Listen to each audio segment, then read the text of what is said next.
Is it mine? 'Cause I had Misty, would you call the roll? It's 7 now. On mine. Linda Varvel, Here. Craig Romey, Present. Larry Pratt,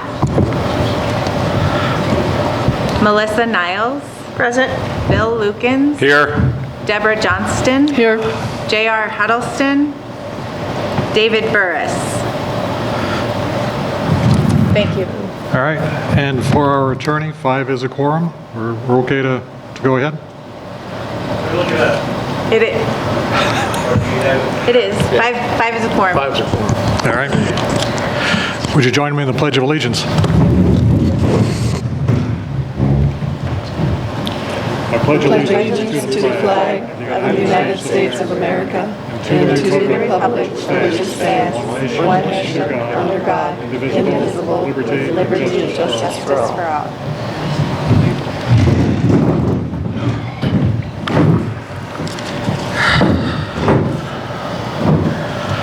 As always, council, remember, if you have a conflict of interest, please let the rest of the council know before you vote. Can I get a motion to approve tonight's agenda? I make a motion to approve tonight's agenda. Second. Discussion. All in favor? Aye. Opposed? The motion passes. Motion to approve the minutes from May 15th council meeting. Make a motion to approve the minutes from the May 15th council meeting. Second. Discussion? All in favor? Aye. Opposed? The motion passes. Before we get into claims, communications from the public, I want to remind everyone that we do have 2 public hearings tonight, one at 7:15, one at 7:20. If we're if we're still discussing claims or communications from the public when we get to that first 7:15 meeting, we'll just take a pause, wherever we're at. We'll come back to that after the public hearings. Motion to approve the bills in between. Make a motion to approve the bills in between of $112,841.53. Second. Discussion? All in favor? Aye. Opposed? The motion passes. Motion to approve the current claims. I make a motion to approve the current claims of $800,106.74. Second. Discussion? All in favor? Aye. Opposed? The motion passes. A motion to approve the Wells Fargo credit card claims. Make a motion to approve the Wells Fargo credit card claims, $11,751.22. Second. Linda? Linda? Yes. Discussion? All in favor? Aye. Opposed? The motion passes. Communications from the public. Do we have anyone that would like to address the council?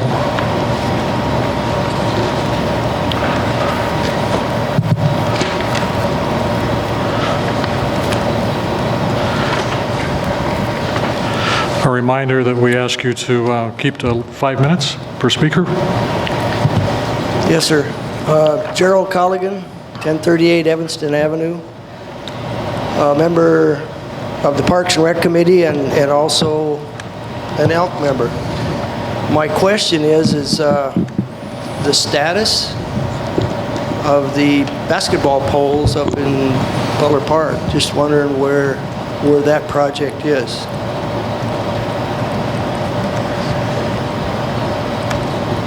Just a short history on what's going on with the poles. In the spring of 2019, the city administrator and members of the Parks and Rec Committee did a site visit to the Butler Park basketball court.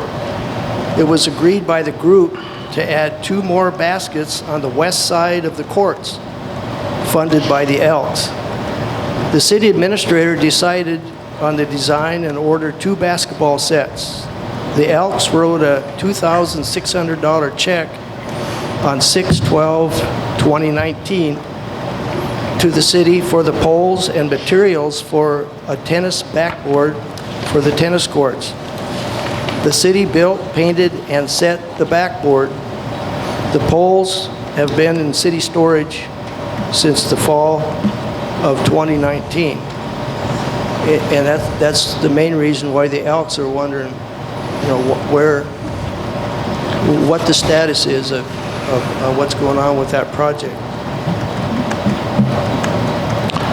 Jeff, do you have a response? Yeah, sure, I can respond to that. We've got, the mayor contacted the Elks directly for clarification on that. And as it stands right now, with the current usage of the tennis court and the pickleball court, well, what's used for pickleball, we have decided that the three we have in there are adequate for the play, and that we will use the ones donated by the Elks to replace these as they deteriorate. I would imagine by the fall, we will have to replace 2 of those with the new ones. Okay, I have a comment about a benefactor. The local Elks Lodge gave $14,000 toward the new playground equipment in Butler Park a number of years ago, thanks to Steve Schott. And some of us know or knew Steve Schott. He's passed away now, but Steve and 3 other tennis players, out of their pockets, resurfaced the Butler Park tennis courts. Steve also replaced and painted plywood on the tennis backboard that was up there at least 3 times, again out of his pocket. His vision was to add 2 more basketball hoops to the great new surface on the courts at Butler Park. Steve and I and a small group of Hot Springs citizens worked for 15 years to get a professional group to put together a plan for our parks. The city council a few years ago budgeted money to hire an architectural company to put together such a plan. It took that company a number of months to put together the plan because they considered input from local citizens, park users, sports groups, and children before they made their final decisions. This plan was part of the city's comprehensive plan. Very little was accomplished on this plan as the Parks and Rec Committee would go to the budget meetings with their requests only to have the projects thrown out. Another problem was that the committee couldn't get trusted estimates for improvements.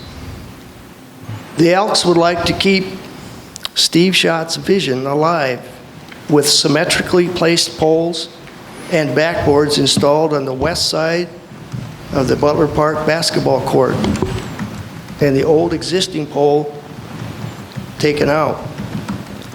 The Elk Club might have some money for future park improvements. A couple last comments. Yeah, living right there by Butler Park, boy, those lights are on. Kind of late into the night with kids playing on them. We have a couple basketball teams right now that are doing pretty good. And some of the younger generation kids are the ones spending a lot of time up on those courts. Again, because of that fantastic surface that's up there. So definitely the basketball courts are being used not only by present, but future generations. Thank you. Thank you, Gerald. Thanks, Gerald. Anyone else?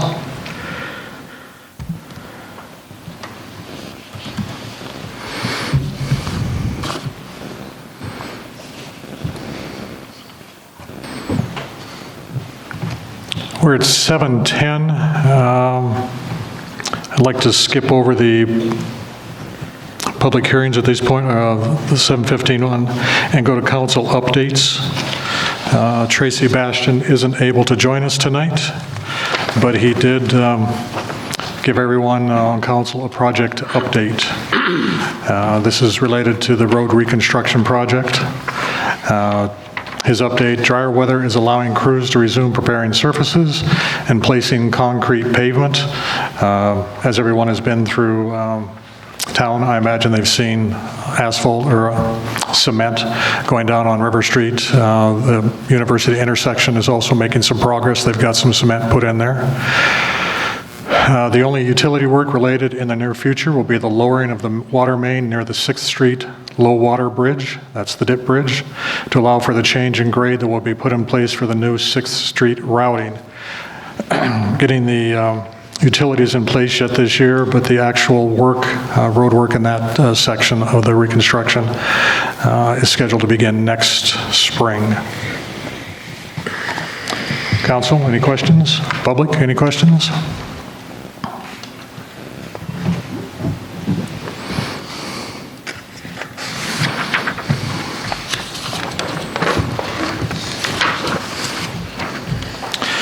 Let's move on to personnel.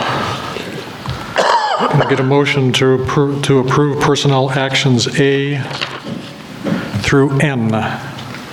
Make a motion to approve personnel actions A through N. Second. Discussion.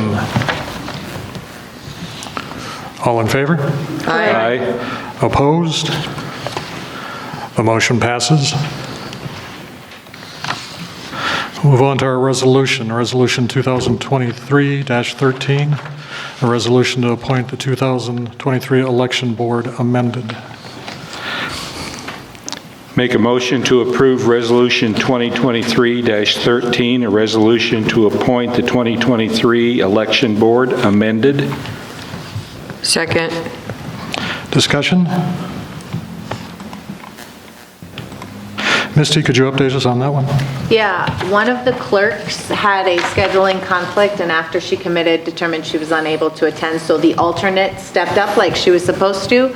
We thought it was a good idea to add another alternate in the event that someone's not feeling well tomorrow, so this, the change that you'll see on this from the last one you approved is the last alternate is now the clerk, and there's a new alternate listed.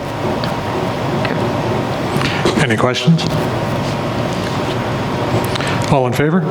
Aye. Opposed? The motion passes. We should have time to get through new business item A, set a special meeting on Monday, June 12th. I make a motion to set a special meeting on Monday, June 12th at 9 a.m. at the Mueller Civic Center to canvass the 2023 municipal election and declare results by resolution. Second. Discussion? All in favor? Aye. Opposed? The motion passes. New business item B, schedule the 2022 full audit readout. I make a motion to schedule the 2022 full audit readout and discussion on Tuesday, June 20th at 6 p.m. before the regularly scheduled council meeting. Second. Discussion? Misty, would you give us just a little update on this one? Typically, before the council meeting, the senior auditor with Cato Thorstensen will come up on stage and give a more thorough review of the document, answering any questions that you have, devoting a whole hour to a conversation. You don't have to attend this. I will post a notice of quorum. We'd like you to attend. I will invite the new Ward 2 alderman and anyone else who might be interested can come. It's open to the public. Then at our council meeting, she'll give a shortened version of the audit report. It just takes a few minutes. Any other questions? All in favor? Aye. Opposed? The motion passes. So we're about a minute away from our first public hearing. Anyone in the public have a little something they'd like to share in a minute? Has the PAC figured out who their speaker's going to be? All right.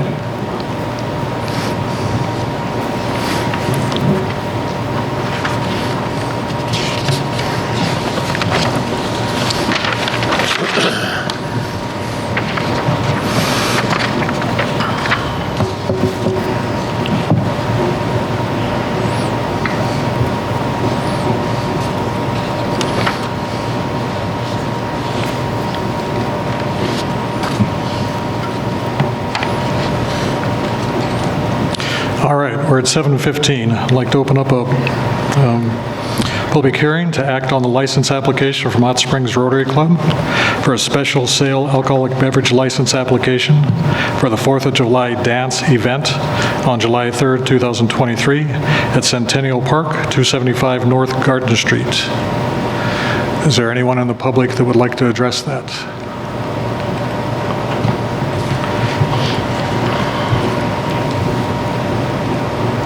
Robert Paul, 1327 Schofield Street, Hot Springs.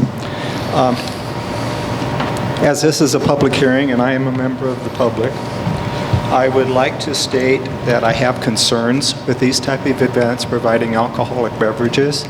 I feel that sends a poor message to the young people in the community that we have to have alcohol in order to enjoy a good time and have fun.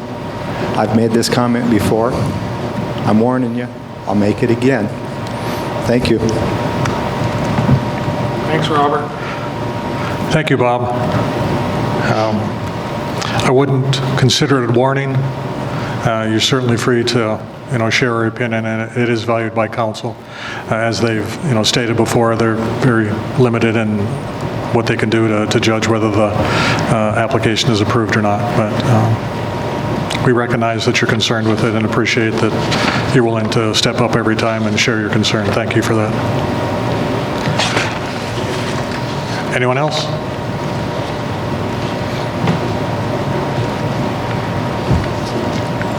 All right, why don't we go ahead and close the hearing at 7:17, I'm sorry. Need a motion to approve, deny, or table. Make a motion to approve the license application for the Hot Springs Rotary Club for a special sale alcoholic beverage license application for the 4th of July dance event on July 3rd, 2023 at Centennial Park, 275 North Garden Street.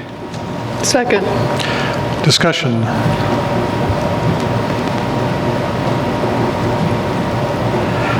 Misty, would you call the roll, please? Linda Barvell, Yes. Craig Romy, I agree with you, Bob, but our hands are kind of tied. Yes. Melissa Niles, Yes. Bill Lukens, Yes. Deborah Johnston, Yes. The motion passes.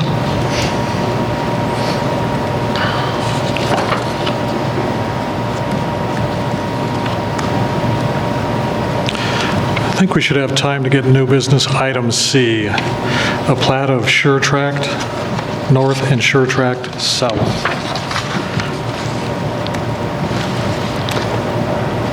Make a motion to approve a plat of Sure Track North and Sure Track South of Block 11, Fargo and Prentice Edition of the town, now City of Hot Springs, Fall River County, South Dakota, formerly east 73 feet of Lot 3 and all of Lots 4 through 10. Second. Discussion. From the planning and zoning, the previous lot lines chopped this up into 3 building lots, which were really too small. So a house has been removed from one part of that property, and so that there can be 2 nice-sized lots. This is the result of that, just for backup story. Thank you, Deborah. Any other questions, comments? All in favor? Aye. Opposed? The motion passes.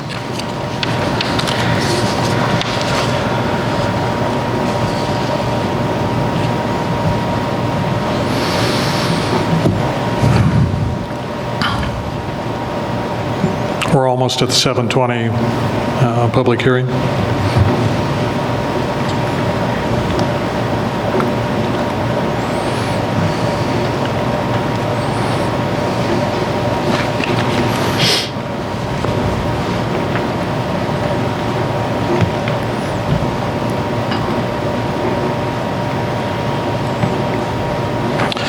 All right, I'd like to open the 7:20 public hearing to act on the license application from HSP Loft Properties LLC for a special sale alcoholic beverage license application for the Arts and Crafts Festival event on June 23rd, 24th, 25th, 2023 at Centennial Park, 275 North Garden Street. Anyone from the public?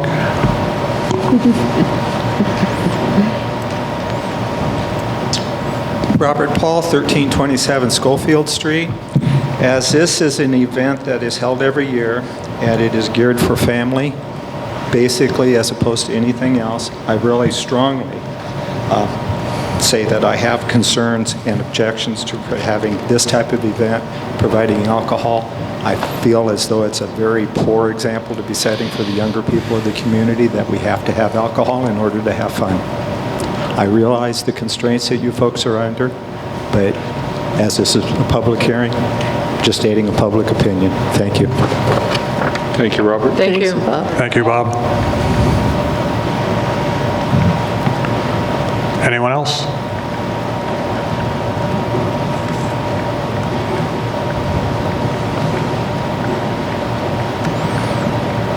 All right.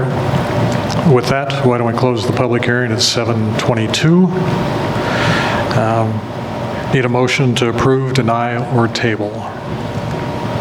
I make a motion to approve on the license application from HSP Loft Properties LLC for a special sales alcoholic beverage license application for the Arts and Crafts Festival event on June 23rd, 24th, and 25th, 2023 at Centennial Park, 275 North Garden Street.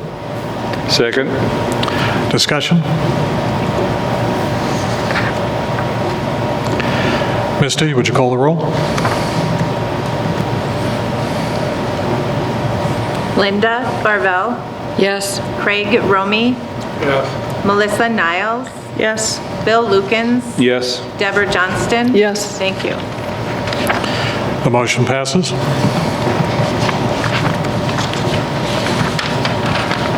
Now, on to the fun stuff. Council update from the Hot Springs Troop Pack 22, the house numbering project.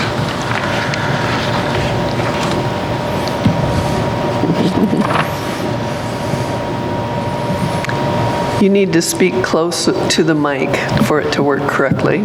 It comes out too if you just want to rock star it. So I'm not a big public speaker. This is Ryan Walls, Assistant Scoutmaster. Got Kyne Smith with me over there. He is the Scoutmaster. Got a committee member right beside me here, committee chair, and 5 of our scouts. We have one that is absent tonight. I just thought I'd throw out there real quick that we had a total of 60 hours in this project. Wow. For between the adults and the kids, or young adults, I should say. Between 6 adults and leaders, 6 scouts, had approximately 114 missing numbers or address labels that were not clearly marked. It was several evenings and afternoons, some weekends. Families did get involved as well a little bit. We did have like a little lunch or a dinner at the end of one of them. We did have meetings at a couple of the end of the events as well. These guys did an amazing job. Our senior patrol leader, Jay, is right here, and he may want to say a word or two. Hello. As you know, we've done several service projects, but we are going to be doing other activities like this camp out that we're going to be doing this weekend. We've also done activities before this, like another camp out and other. I'm sorry, I wasn't. These two were here to talk, not me. You're doing fine, man. You're doing You're fine. doing fine.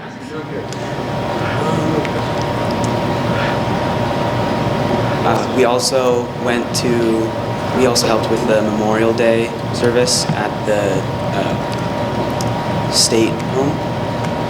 We helped hand out the flyer that showed you everything, the schedule, to people who are oncoming, and we also helped put on the wreath, one of the wreaths, and we meet every Thursday. So if you or anyone in the crowd that has a child that would be interested in scouting, it'd be a lot of help if you'd bring them and just let them try it out.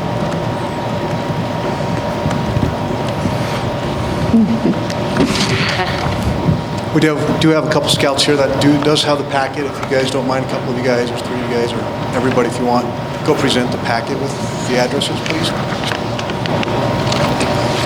We do other projects as well, like scouting for food. You guys probably see the orange bags out every once in a while. This is the troop. The pack is the younger kids. We do have a pack currently in town as well. They've been doing some hiking. These guys have been doing some hiking. Thank you. Senior Patrol Leader Jay said, we've been doing some camping, can do more camping. You might see us in your eyes a little bit more in the public as far as fundraising. We'd like to get some newer camping gear. Am I missing anything, guys? I guess the question is, what do you guys got for us? You got any questions for us? Well, I want to thank you immensely because what you did with this house numbering project is huge. It's life-saving. I worked emergency rooms and critical care, and when they don't know where to go in a moment's notice, you lose lives. And so you guys are going to make a huge improvement to the town for everybody involved, the police, the ambulances, the newspaper delivery people, everybody, UPS. It's a huge thing that you're doing because there's a lot of houses. Were you able to canvass the whole town, or how did you go about that? We did everything within the city limits. We did, and we did put some in there, and we kind of made notes. Some that weren't very clearly marked. There might have been a number or missing a number. Those are in there as well, so they can get clearly marked as well.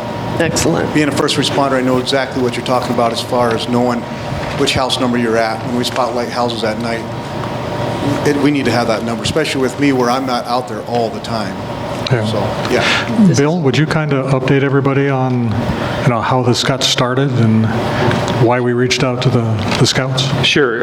This came up during public safety. In fact, Councilwoman Johnson brought it up that that we needed to do this. This is actually a regulatory requirement that we all have our house numbers visible. And so as we discussed, how do we start this, and so we put it out on the utility bills, reminding everyone that we need to have our houses marked. We put it, I think, in the paper. We put it on the city website, but sometimes we get our water bill and we grumble about how much it is, we pay it, and we go on. And so we needed to do something very proactive, and the mayor reached out to Ryan, and this seemed like just such a great partnership because the Scouts were are always looking for something to do for the community. And so this was a first major step that we needed, because how do we tell people that they need to do something if we don't know who to talk to? And so getting this data allows us to take the next step in actually notifying those individuals, and then now we've got to figure out, okay, if they can't do it, then we've got to figure out how maybe we can not only inform those folks that they need to get the house numbers up, but maybe how can we help them do that? But it is so important, and this is, again, such an important first step. And again, folks, thank you so much. This is huge. There's projects that kind of tick the box of, yeah, this is something we kind of want to do, but this is really, really important. If the house is on fire, yeah, the responders probably know where to go, but if it's someone that is suffering a medical emergency, that's not evident. If it's somebody that's suffering domestic violence and they've called 911, that's not going to be, we don't know where to go. And so this is critical. This is indeed life-saving. So you're taking a real step to pay it forward. So thank you. This is Thank you so important. much. Thank you for all your hard work. This looks great and thorough. Thank you so much. Great. Very nice. That was a lot of hours.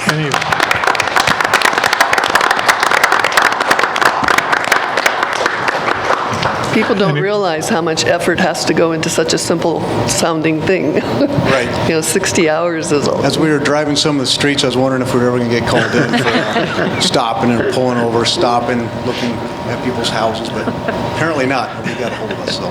Well, It was a great community project, for sure. One thing that I did not realize until recently is that the city has started naming alleys, whereas before they didn't have names on the alleys. Right. Very true. Anyone else kids on got- council? I'm sorry, the kids got to know town really well, too, didn't Yes, they did. Yeah.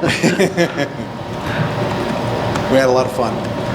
All right. Good group of volunteers and great kiddos to go along with it, and families and parents as well. Anything else from council? All right, with that, we have something for you.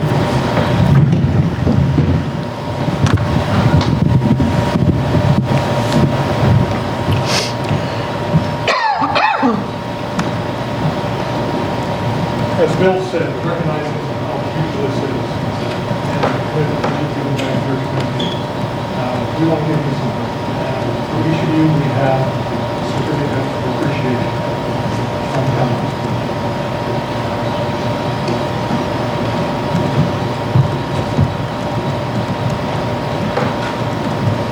So, the certificate itself, certificate of appreciation, awards of Sean, Matt, Oscar, Street Activity, for your outstanding work of listening to the project.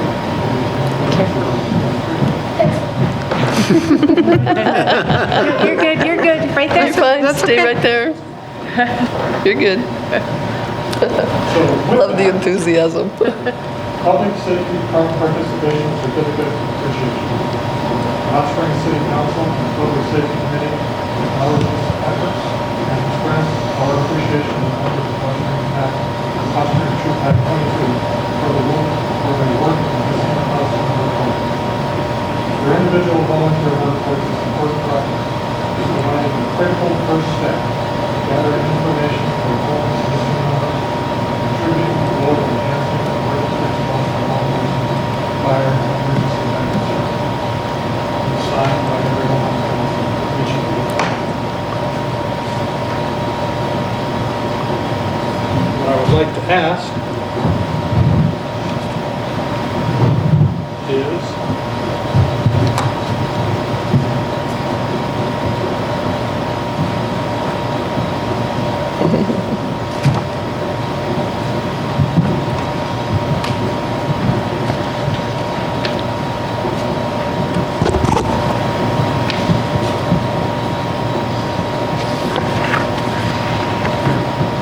Sean, you anxious?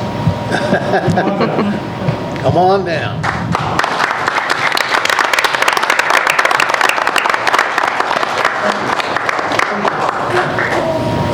Who's up next? Colt Osborne.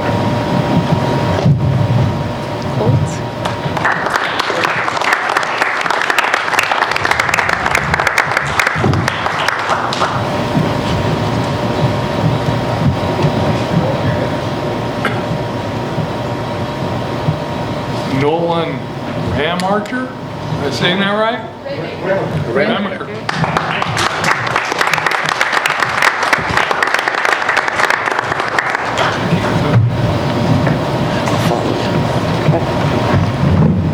James Simmons?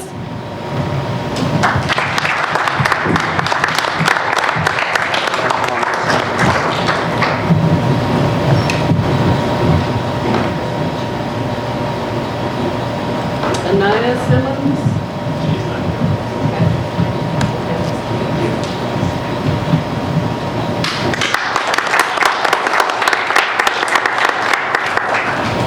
Carter Waltz.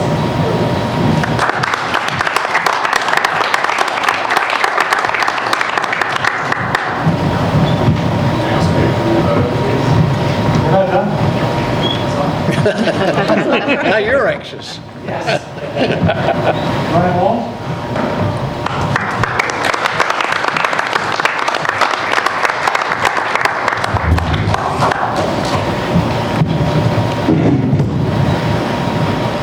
Captain Meyer?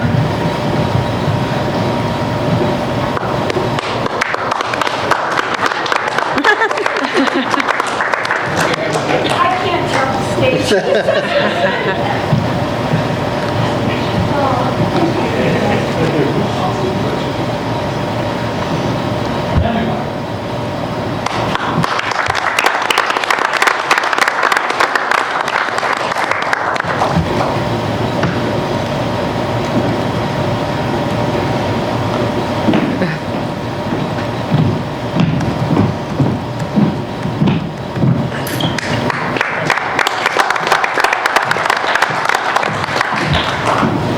Jason Osborne?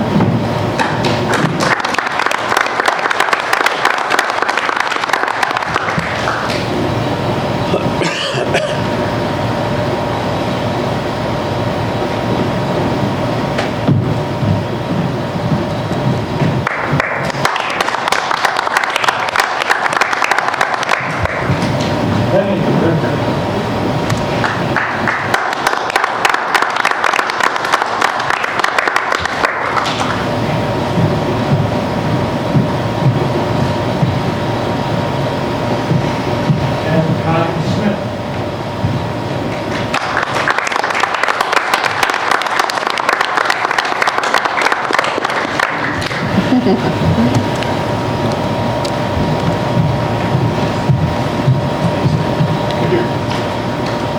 Thank you again.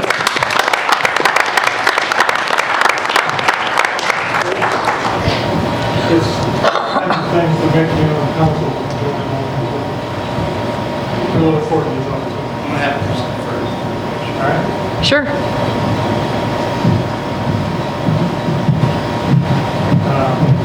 Leader?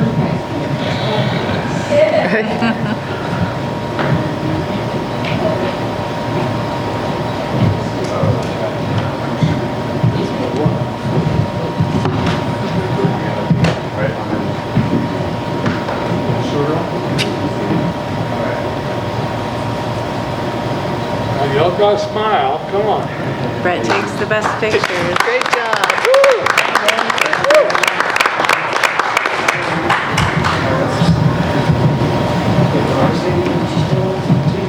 One last closing comment. Thank you, Mr. Mayor and council members as well. Thank you. Thank you.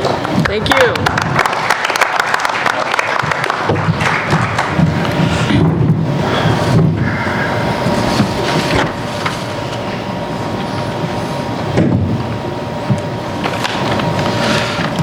All right, we'll pick up with new business item D.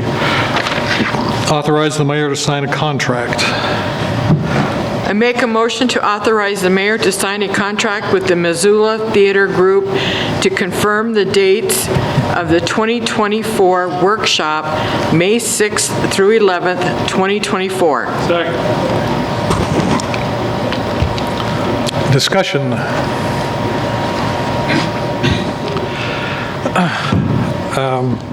Jeff, a couple questions. We were talking about it prior to the meeting starting. I'd highlighted a couple of things that if you could just elaborate on with the council. Sure. So first of all, let me remind council, this is what we did. We did this, you approved us to do this year in 23. We had over 50 kids, and 490, I think, was the final number of spectators, guests, theater goers. But the program, give or take a nickel, and Missy would correct me, it broke even. It paid for itself. So it paid for itself, thank you. So that was, even though you had budgeted that money aside, it did pay for itself in the end. So this is in 24. I wanted to point out that even though we're asking the mayor to sign this commits our dates. It is a retractable contract if for some reason we decided financially we didn't want to do it, which I don't know why we would, but you never know. I bring that up only because the mayor had questioned obligating now for something happening in '24, so that's the reason why I wanted to elaborate on that. This is all inclusive of essentially all the cost to the theater that we have to pay. Our primary responsibility for this is to come up with the housing for the two interns or folks to come out and do the program. Last year, excuse me, in '23, what's the name of the hotel? I apologize. I'm sorry, I don't remember. I'm sorry. Where's it at? Anyway, down here at the, across from the Evans. the Inn by the River? Thank you. Well, the Wetzel's Hotel.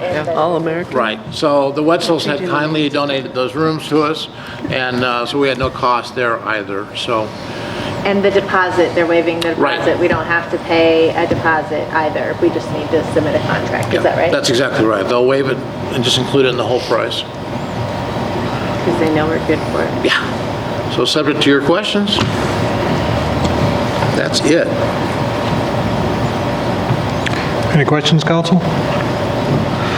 This was certainly an enjoyable event to go to this year. Was it last year, late last year? It's a wonderful event. The participation from the local kids was just fantastic. And the pleasure that they seemed to take from this event was huge. So, I appreciate you putting it together again for this year, Jeff. Thank you. Yes, sir. All right, all in favor? Aye. Opposed? The motion passes. New business item E, approve and publish 2 times. Make a motion to approve and publish 2 times the noticed bidders for the 2023 Southern Hills Golf Course Clubhouse retaining wall project. Second. Discussion.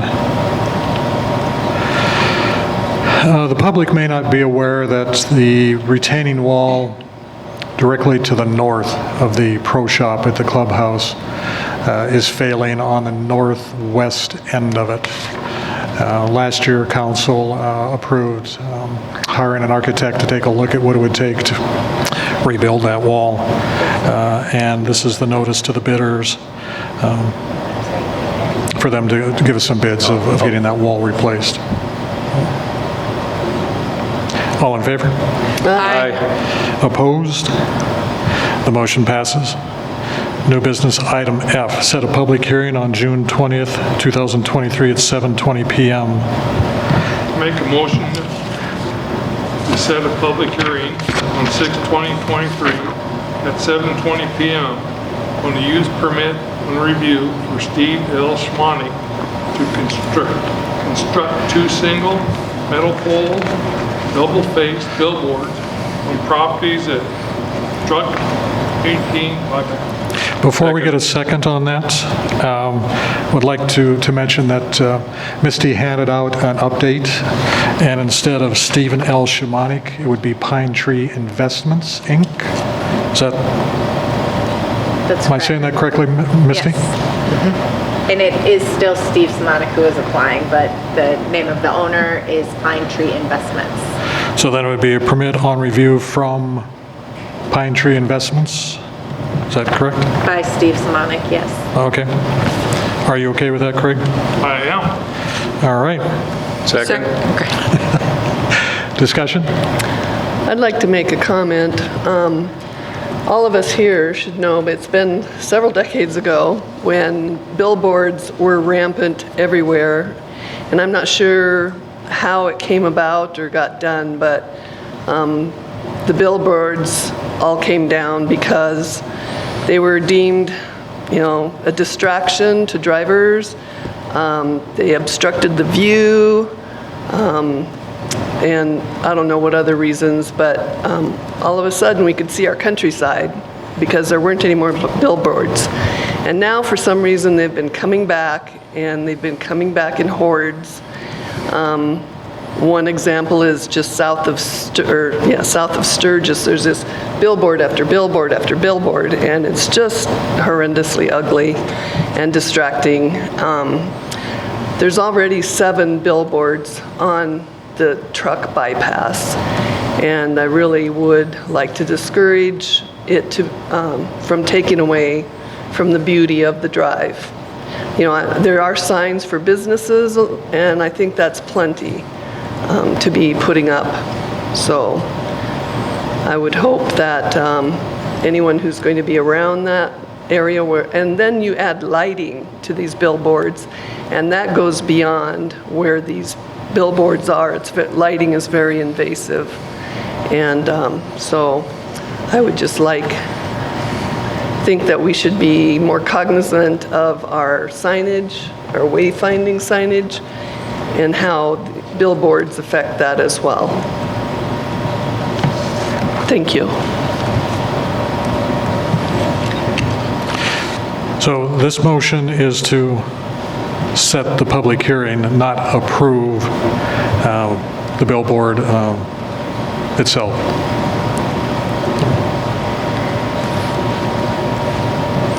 Any other questions? All in favor? Aye. Opposed? The motion passes. New business item G, travel training request from the development coordinator.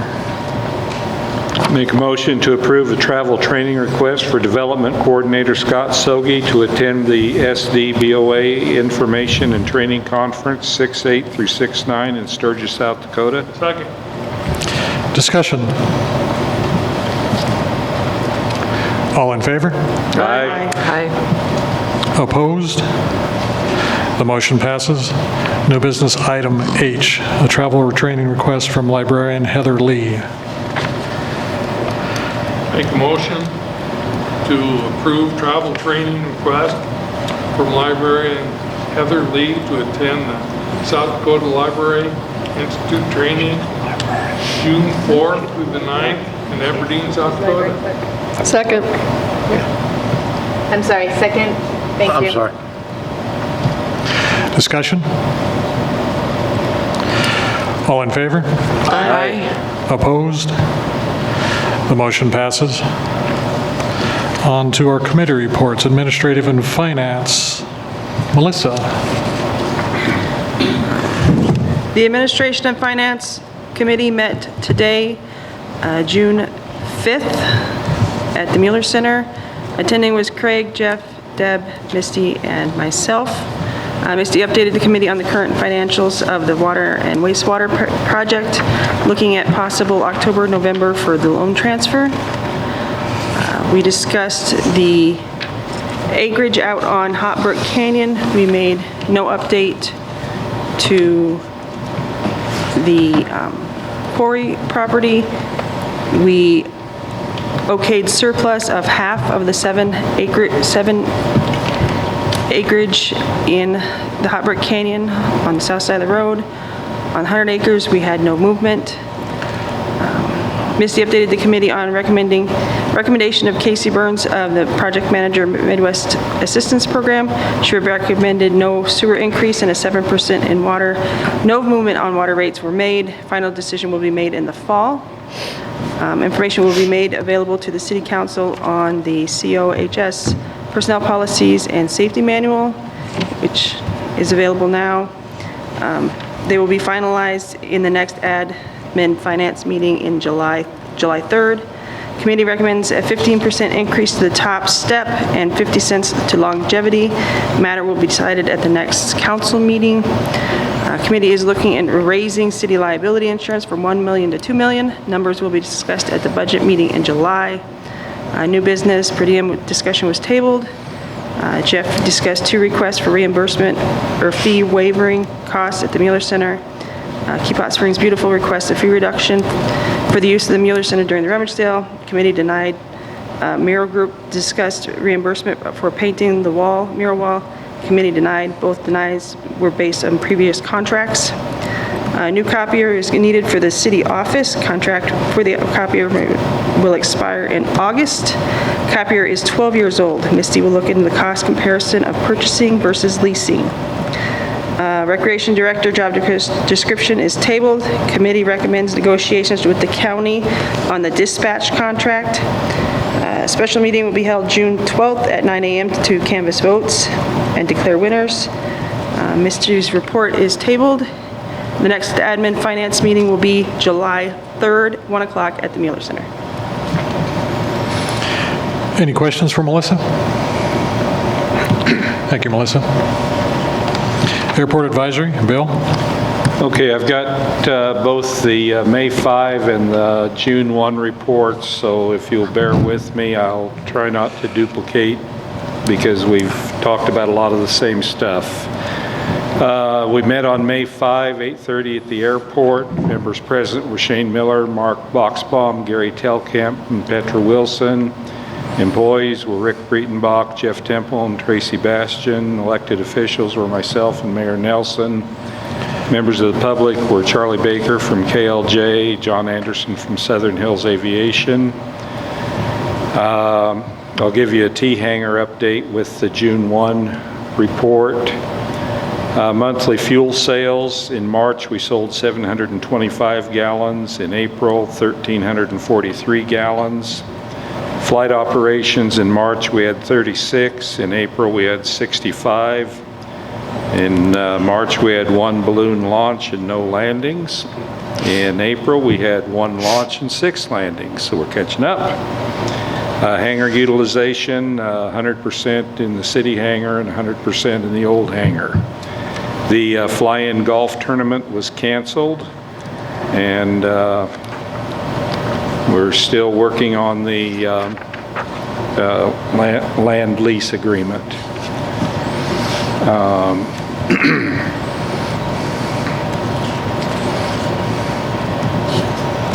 The QT pump card reader,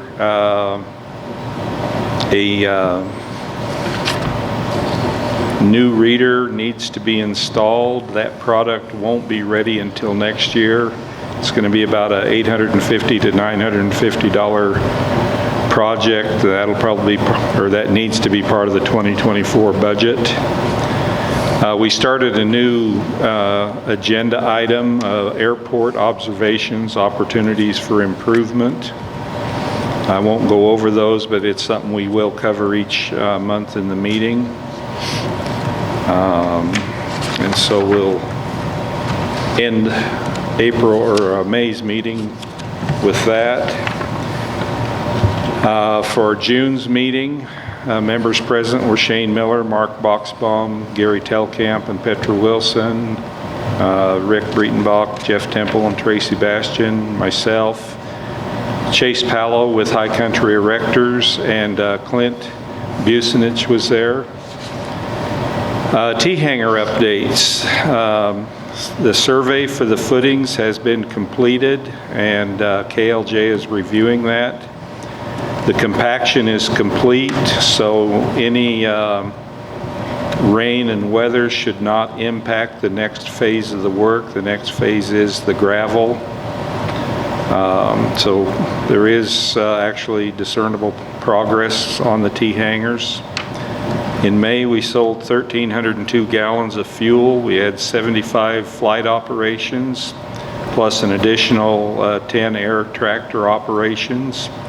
The National Guard also conducted helicopter airdrop training. We had 5 balloon launches and 1 landing. We're still 100% hangar utilization for both the city hangar and the old hangar.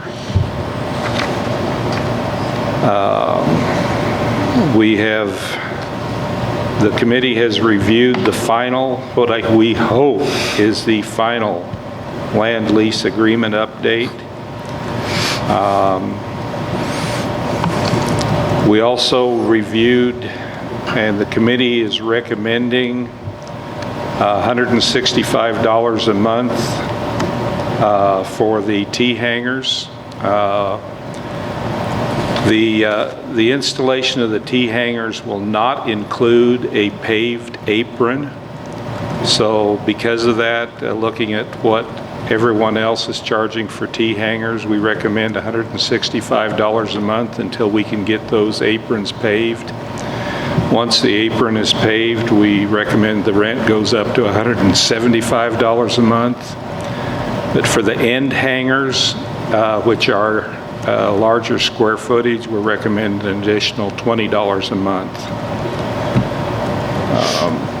In July, Charlie Baker with KLJ will give us some information on paving, which there is some money out there that is not part of our AIP entitlement funds that we believe we will be able to pave the aprons. It won't be immediately, it'll probably be a 2024 project. So we think we can get those aprons paved, as well as extending the taxiways, which will be important because that'll allow us to build more private hangars. Clint Busenitz was there to talk about they want to host another fly-in on September 7th through the 10th. Discussed some items that they would request that support from the city. This year is the last year of the Reno Air Races, so they expect a similar turnout as last year. They had about 50 aircraft, and they expect that this year, plus about 125 to 150 people. They're asking that the city provide table and chairs and garbage cans and access to the city hangar for food service. And what happens during the fly-in is about 50% of the people will camp out at the airport, but the other 50% of the people will come into town and rent motel rooms. So it is a boost to the local economy. They're also requesting a special fuel price for the weekend of the fly-in. And the committee is recommending a resolution, that the council provide a resolution that during the weekend of the fly-in that we drop the fuel price 15 cents a gallon from whatever the retail fuel price is. Thank you, Misty. I thought that's a nicer response than I was expecting. Last year, we had one day of really nasty weather, which didn't provide much flying, but that weekend we sold over 2,000 gallons of aviation fuel. So to drop the price 15 cents a gallon we think is an appropriate thing to do. So it's really a good thing. And one of the things that this fly-in does for the community is one of the members was talking with a guy that had bought a lot from our former airport manager, Ivan Venner, and is building a hangar home out at Ivan's airport. And the guy asked me, he says, well, why did you move to Hot Springs? Or, what brought you to Hot Springs? And he says, oh, I was at the fly-in last year and I just fell in love with Hot Springs. So it's not just a matter of people coming in because they like to fly airplanes. It's just another outreach that draws people to our community. So we think it's worth the effort to bring some tables out there and some garbage cans and drop the price of fuel 15 cents for 3 days. So we'll be talking about our private hangar expansion plan and our pavement plan in July. And that meeting will be Thursday, July 6th at 8:30 a.m. and our meeting adjourned at 9:40. Any questions for Bill? I've got a question, but I guess you really can't answer right now. I was going to see how much we make per gallon, like given that rate, but we don't know what the price of fuel's going to be at that time. We're making over $1 a gallon now. Yeah, we don't know that thing we approved with city service, or our last vendor. One of the things that's really helping us with that is we're able to buy a split load. We don't have to wait till we can hold an entire 8,000 gallon load. In the past, if we were to try to order half a load to meet a need, we took a beating on the price. Now, we can order 3,000 gallons to meet a suspected need, and we still get that. Well, I think in the last case, we were paying like $4.51 a gallon delivered. And, and we're right now selling it for $5.85 a gallon, so we're doing okay. If we were to sell 2,000 gallons, 15 cents would be $300. It's not the dollar amount I was growling at, it's trying to keep track of inventory with ever-changing prices. But it'd be $300 if we sold 2,000 gallons.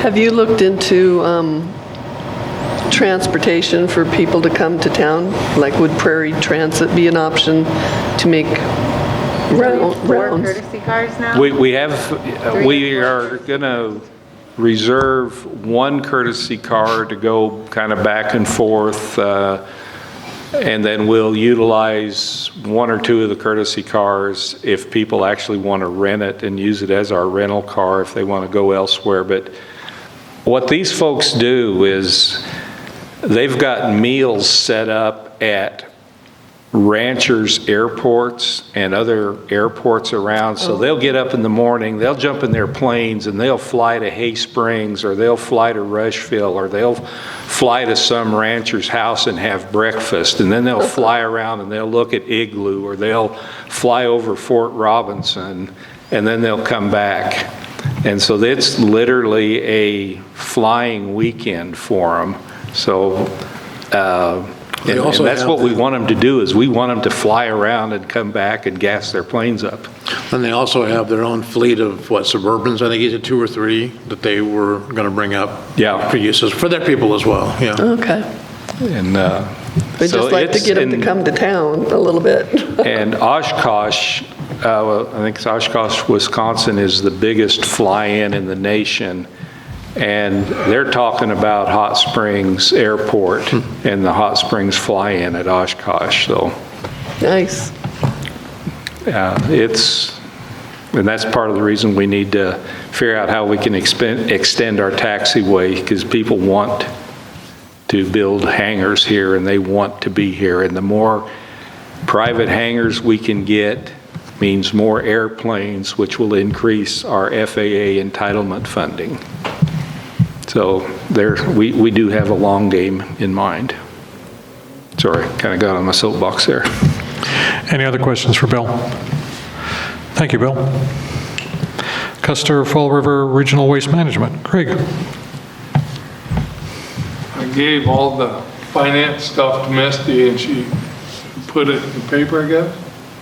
No? It's on our website. It's on our And website. I think it's just a link actually to their website where they post all that stuff.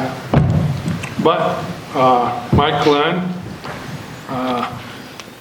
Peg Ryan, Dan Frieden, Rita Reagan, Les Cope, Craig Romey is president. There wasn't a lot of people there, so like the manager, Kerry Barker wasn't there and stuff, so we never really went over that stuff. And I don't have any of the finances like what's with me, because I gave them to her last. Do you want me to give them back to you? No, I thought. You go ahead and keep them, miss. But one thing was talked about, and they'll be on the next meeting, which I think is pretty important for Hot Springs to be there, whether it's me or somebody else. The mayor of Edmond asked if they've got a bunch of buildings on Main Street, old hotels and stuff they need tore down.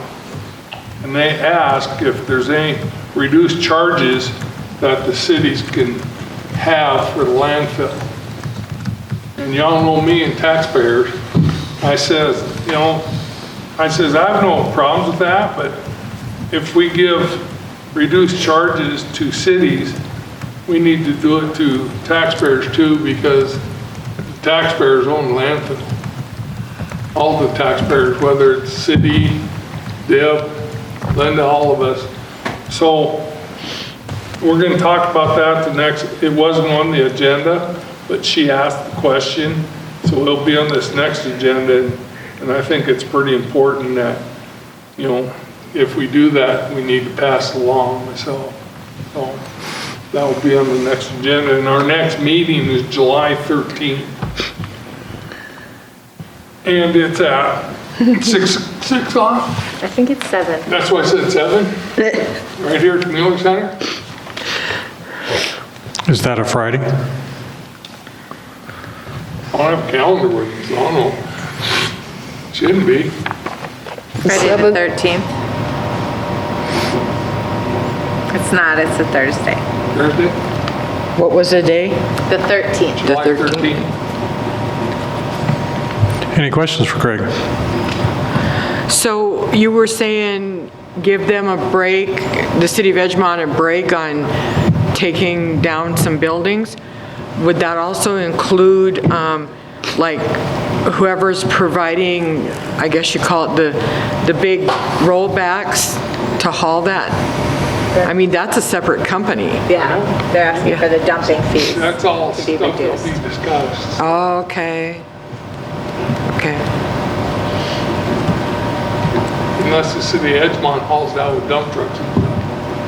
Oh, okay, I didn't think of that. Most of it's the city's tearing, like that Huff Hotel. The Oxnard? Yeah. Yeah, and stuff like that. Yeah, Tearing down their historic buildings. okay. Any other questions? Yeah. Thank you, Craig. Historic preservation, Deborah?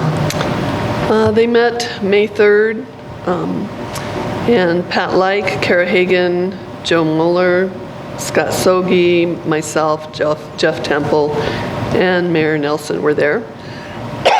Guests were Al Tolman, Luke Broyles, and Heather Ullman.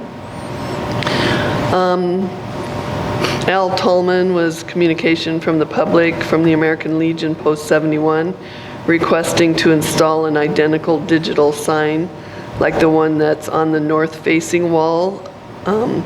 They want to place it on the east-facing wall, so you see it as you're coming down Jennings Avenue. That announcements can be made on both sides of the building so people aren't craning their necks and causing accidents. Precedent was set with the first sign, so that sign was approved. New business, sign permit by Martin Meyer on 108 North Chicago Street, which is where the space is now. And that was approved. It'll match the one where Red Dirt and Pearls is also in that building. Mike Summer tendered his resignation from the commission, and there was discussion on needing to recruit new members to the commission. Deterioration by neglect under old business. Letters of deterioration by neglect are being finalized by the city lawyer at that time. I'm not sure where that's at the moment.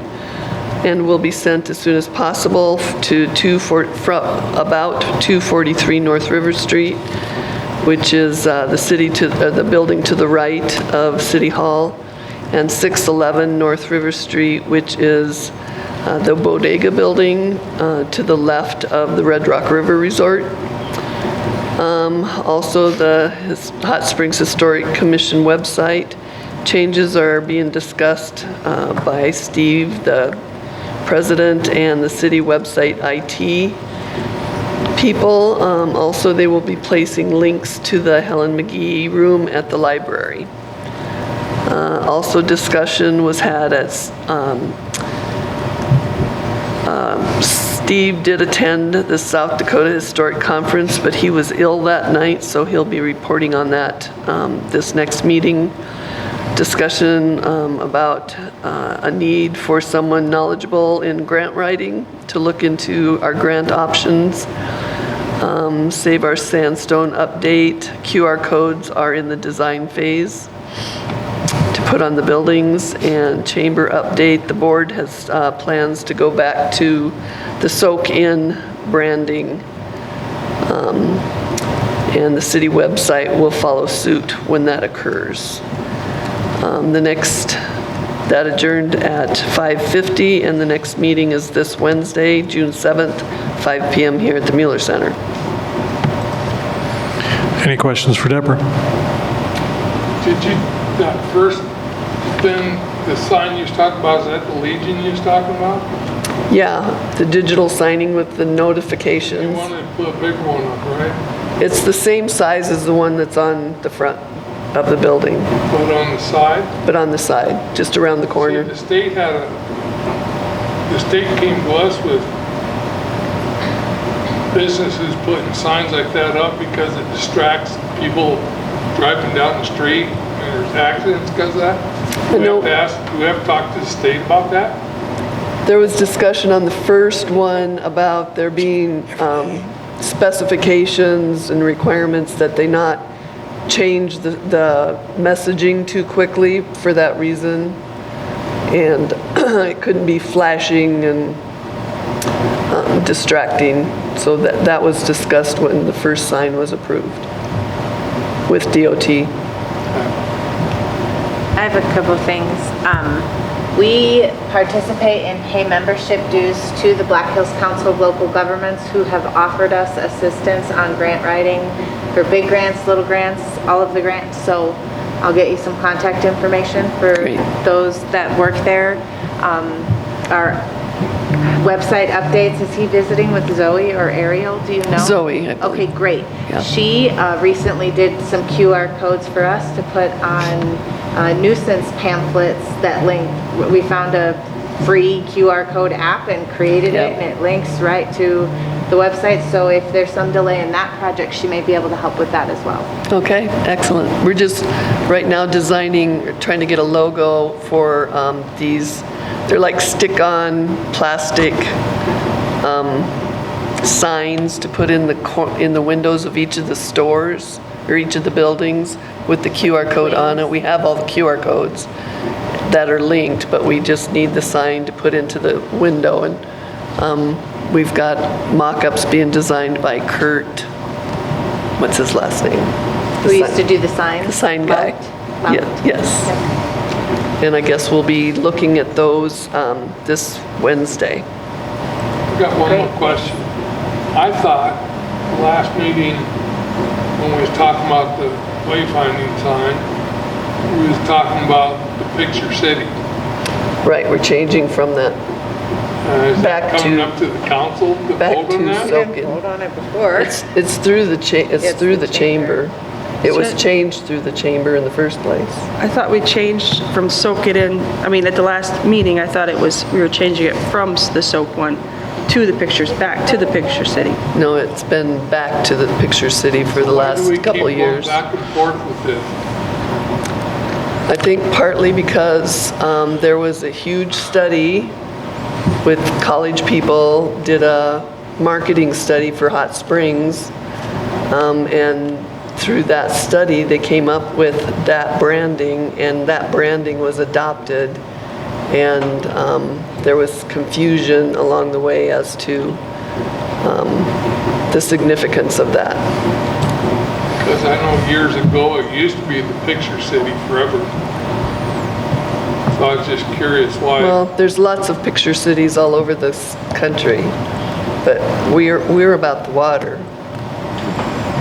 And everyone can, take on the soak in the golf, soak in the Evans Plunge, soak in the river, soak in, you can put whatever spin you want on, soak in. And we had made those banners. Remember that we had the banners and they all had different logos that soaked in, you're here in town to soak in the ambiance and to soak in what our town has to offer on all the different levels.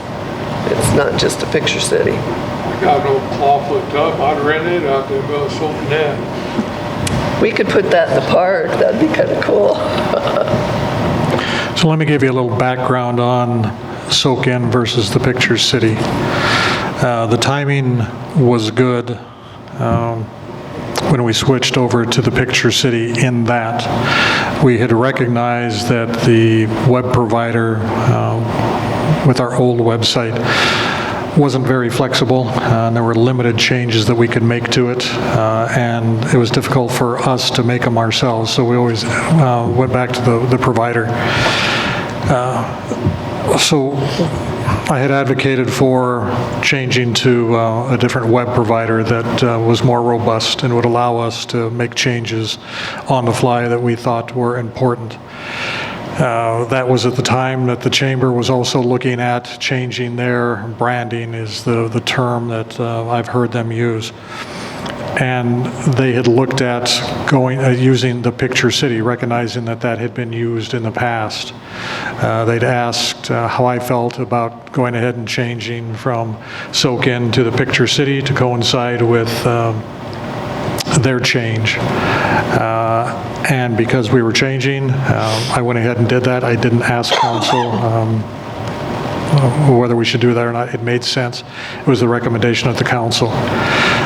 It became apparent somewhere down the road that that decision wasn't well received because of what Deborah had talked about, that there was a group of folks that had been involved in figuring out what the brand for Hot Springs should be, and it should be Soak-In.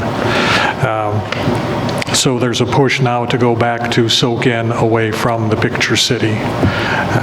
At one of the chamber meetings, I was asked my willingness to change it. And I said, well, I had taken the recommendation of the chamber to go from Soak-In to the Picture City. If that's what if they wanted to go back, that push from some of the members to go back to Soak-In, I would certainly need to respect that.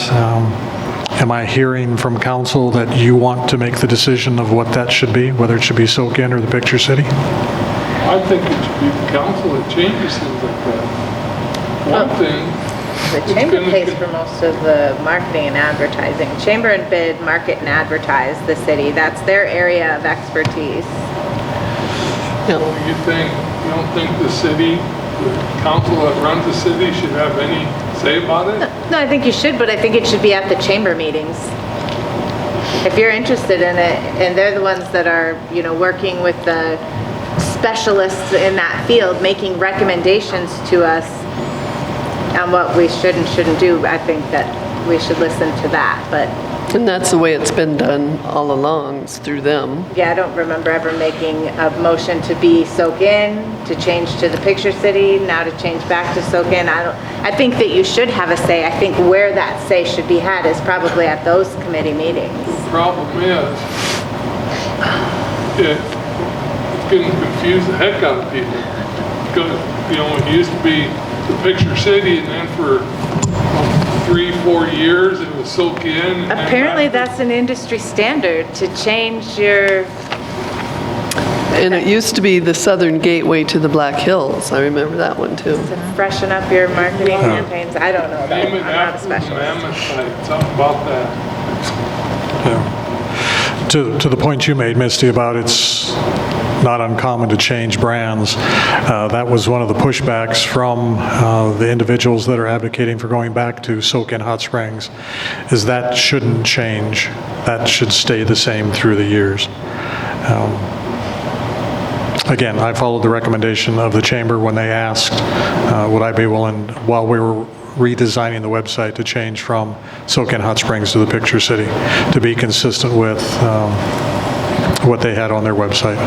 So that was the reason for the change, and I said it wasn't well received by some of the folks that were involved in changing from, what was the gateway of the southern, Black Hill? to The the Black Southern Hills. Gateway. It changed from that to Soak-In. But that's a little history of why we're where we're at now and why it's being considered to change back to Soak-In Hot Springs. I just think whatever we do, we ought to leave it that way instead of go back and forth, because, if I was looking at something and I couldn't afford to go 1 year, and then I look 2 years later and it's completely different, I'd be kind of confused myself. So, we need to be consistent about it, changing things around to suit 4 or 5 different people, in my opinion. All right, any other questions for Deborah? Thank you, Deborah. Yep. Evans Plunge Advisory, Linda. The Evans Plunge met on May 11th, 2023, noon at the Plunge. The members present were myself, city employees Chris Hansen, Okoye Zimiga, and Gabby Martin. Public in attendance was Allison Ritterbusch, Maris Smith, Barry McNair, and Larry Pratt. Introduction of Gabby Martin as our new recreation director. She is working on time slots for recreation items and looking at having swim lessons available late July, early August. She will be working with Allison on expanding a volunteer list and other items required. With Tom being out on a medical emergency, we have one hot tub down indefinitely. The outdoor pool is not draining properly and is needing cleaned out and power washed before being opened, hopefully by Memorial Day. We had one reported incident in the pool area. Our lifeguard numbers are at 11 guards, with hopefully 5 new guards coming aboard soon. Okoye will be offering training for them. We will be advertising for a full-time lead lifeguard position. Advertising. The billboard is up in the Minnetonka Valley area. Chris passed around a copy of Southern Hills Vacation Guide and the 605 magazine. We would like to thank Olivia Mears from the Chamber for all of her hard work at putting this together. The Plunge will continue to sponsor the Balloon Festival. The splash pad has been tabled with no further action. The chairman presented the charter to the members present. No comments were made. Maris informed members of a youth program to be held in the basement of the United Church on Thursdays from 4 to 6 p.m. The meeting adjourned at 12:47 p.m. Our next meeting will be this Thursday, June 8th at noon at the Evans Plunge. Any questions for Linda? You did approve a full-time head lifeguard on this council agenda, so you got that done. Okay, got that. Well, see, this was almost a month. Yeah, that's it. Yeah. Excellent. Linda, you talked about a couple pool repairs that are waiting on Tom to get back. That's what she led me to believe, that Tom was the only one that could, well, with the hot tub down, and I think she was going to be having some of her employees working on getting that outdoor pool drained and properly cleaned and power washed, and hopefully her plan was to get it open before Memorial Day. And I don't know if she did. Yeah, so all of those things you just mentioned from last month's meeting have been accomplished. Tom's back. Oh, okay. As far as I know, he's been back. Okay. And has been able to get all those things taken care of. So, Okay, good. And it did open for the Memorial Day weekend. Okay, yeah, because like I said, this is nearly a month Yeah, ago. and it changes fast. It does Yeah, not. and our not your next fault. meeting is this Thursday. Yes. Not your fault. All right. Thank you, Linda. You're welcome. Parks Recreation, Larry's not with us. Planning and Zoning, Deborah? We met May 17th, Don Olsted, Dwight Wienia, James Forbord, myself, Allison Ritterbusch, Christine Heidebrink, Joni Hill, Wayne Hageman, they were all there. Staff, Scott Sogi and Natalie Seldner, and a guest present was Joel Milbrandt. Item number 1 was Steve Shimonik, sign usage on review. He would like to install the pole sign only. It was agreed that he can proceed with getting a use on review process started, involving asking all the neighbors if they are on board. And that's apparently on our next agenda, next meeting. Joel Milbrandt, number 2, he recently bought the Dewdrop restaurant and the house that goes with it and surrounding property. He wants to construction of a garage. He purchased 3 lots, which include the Dewdrop. I'm repeating myself, I'm sorry. And the street behind them, there's a platted street that's not there in real life. He would like to build a 2-stall garage in the rear of the building by the propane tank. Discussed the placement. It was brought to the attention that an easement falls along the back of the buildings Members and owner agreed that a viable option would be to remove the easement or move the easement. Removing the easement seems likely and was agreed to proceed with this plan as long as no utilities were involved. A replat would need to be completed, and other option is to move the easement.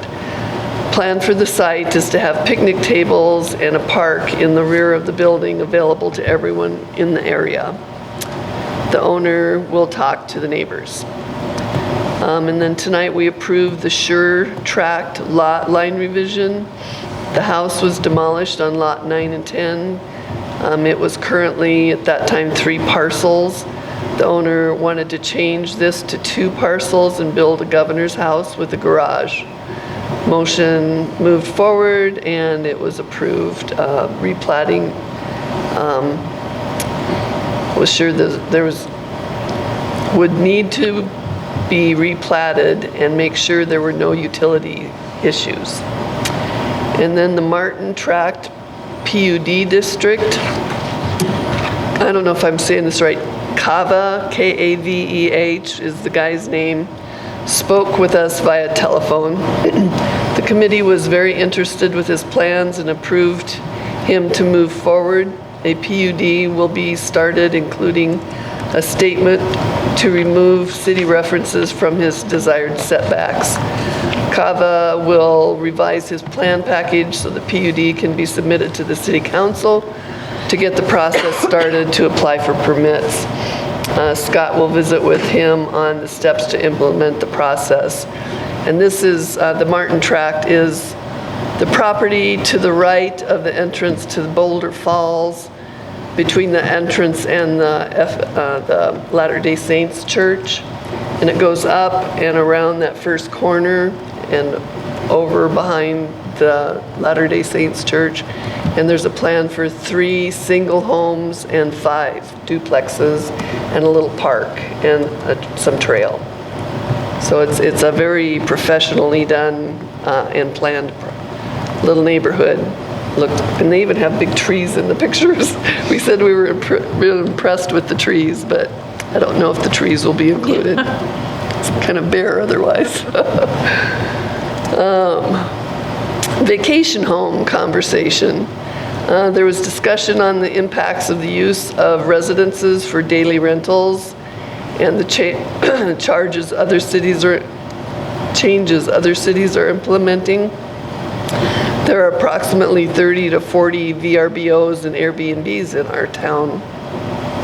So there was discussion about how that affects rentals for people, the locals.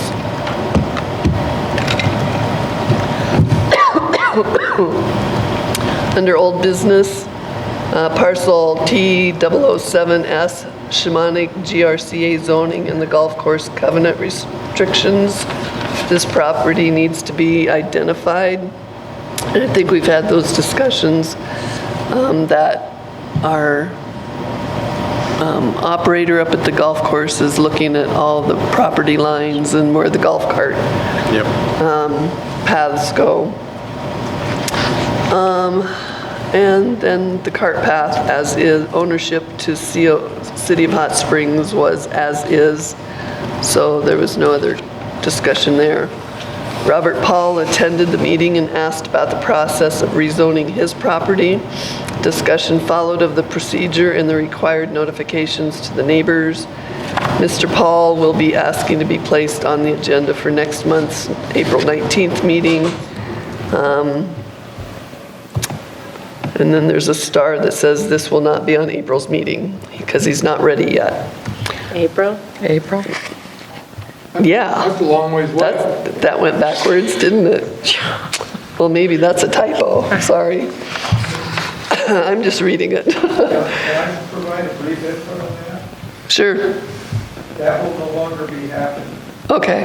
I will not be seeking a zoning change on that property.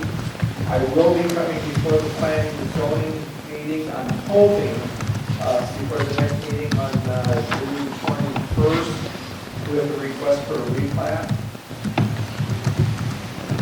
So at that point in time, I'm in the process of having a survey done with a replat possibility. Okay, Thank you. thanks. So we adjourned at 8:42, and the next meeting is June 21st, 7 PM at City Hall. On the PUD process, the planned unit development, this will be our second one. We did one. The Mammoth site. Council doesn't start that process. After the final development plans have been approved, a first hearing is scheduled at P&Z.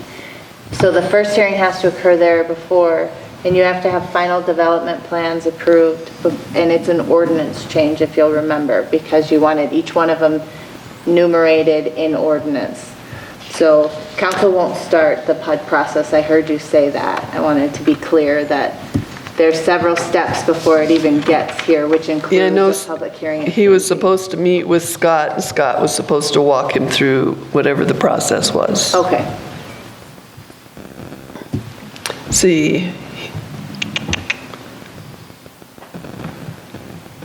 Okay, you're right. Probably just word thing. Yeah. Yep, okay, thank you. Any other questions for Deborah? I got one quick one. You said there's a platted street behind Dewdrop Inn? Yes, It'll have to be vacated. that's what it was, they were talking about doing. Oh. As long as there weren't any utility issues involved. Or any that's planning on going through there. Right, there's a, mostly it's a ravine, and then it's along the base of the historic log building, or the historic log cabin motel and the Dewdrop. It's kind of the bottom of that. We had that Hill. same problem with Pierce's property. Right. And they built it and it wasn't vacated and they didn't plan on vacating it in case the street is put in. Yeah, they didn't That's on approve the it. other side of the next road over And though. more tax. Yeah, I'm just saying that that's something that needs to be addressed. right. Okay. And he started that, he was down at City Hall, starting that process, going to the neighbors and the notifications, the letters, and he was starting that process. Because I know the city wasn't vacating streets for the longest time, just in case it needed stuff put in there, alleys and streets. I know when we vacated the alley behind my place, we left the utility access. You know? You had mentioned, when you were talking about Dewdrop, Deborah, you talked about they were putting in picnic tables and all. Are they planning on reopening Dewdrop as an eatery? Yes, Okay, but it probably will be a while. okay. And then you were talking about Airbnbs and that more and more private homes are being turned into Airbnbs. Is planning and zoning looking at restricting those and moving away from that? What's the conversation there? Mostly it's just conversation at this point. No decisions or nobody really knew how many we had, this 30 to 40. I don't recall that number being mentioned at the meeting because we were just, on our phones trying to look up, Airbnb in Hot Springs and what sprung up. But I don't know where that 30 to 40 actually came from, whether that was verified later. Okay. Deb, maybe we can speak separately about this because I have also been working, there's a financial aspect to that as well, that Airbnb, VRBOs are not paying a tax they should be paying. Yeah, their bed and breakfast tax. And so there's a financial piece to that we need to work together on, so. It's occupancy tax is what it's called, and they've all been sent letters, all the ones that are on all the websites that we could find, and it is an honor system. You don't have the staff to go enforce collection, remittance, but just want to clarify the tax. Thank you, Deborah. You bet. Public safety, Bill? Okay, once again, I've got two reports here, and I'll try to combine them as best as I can without repeating. So we met Thursday, May 4th at 2 p.m. here at the Mueller Center. Present were myself, JR, and Deborah, Mayor Nelson, Chief Norton, Emergency Manager Frank Maynard, and Renee Staley, the Compliance Manager at Fall River Health. The update from the Police Department, everything the Chief updated us on. I think he also updated the council on last meeting. Under old business, I'll cover that on the June meeting. Under new business, we talked about the deer harvest process plan, and I'll talk about that on the June meeting because we have more specifics. We talked about construction traffic, that the Police Department is actively working to enforce and ticketing oversized vehicles. Contractors working to improve signage to direct traffic to the correct routes, and we're encouraging the public if they see an issue to contact dispatch and not report it on Facebook because that really doesn't help us. As a learning moment, we reviewed the Emergency Communication Center procedures, and we adjourned at 3:25 p.m. For our June 1st meeting, again, we met here at 2 p.m. Members present were myself, Chief Norton, Jeff Temple, Frank Maynard, and Renee Staley from Fall River Health. Update from the Police Department. Officer Hughes and Officer Maxfield were to graduate from the Law Enforcement Training Academy on Friday, June 2nd.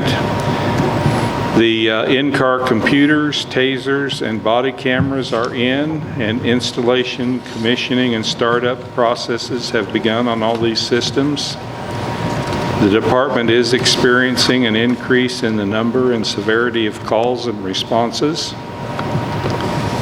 Chief Norton received a request for a speed limit sign on Evans Street to help communicate that speed limit to out-of-state visitors traveling to Coldbrook Reservoir.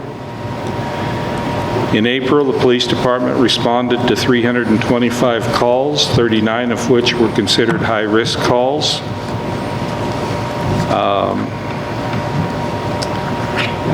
The house number project, as we saw tonight, that first step of that has been completed. The fuels reduction grant, Jeff is working on that, and we've identified the general areas from a previous pre-disaster mitigation plan on what areas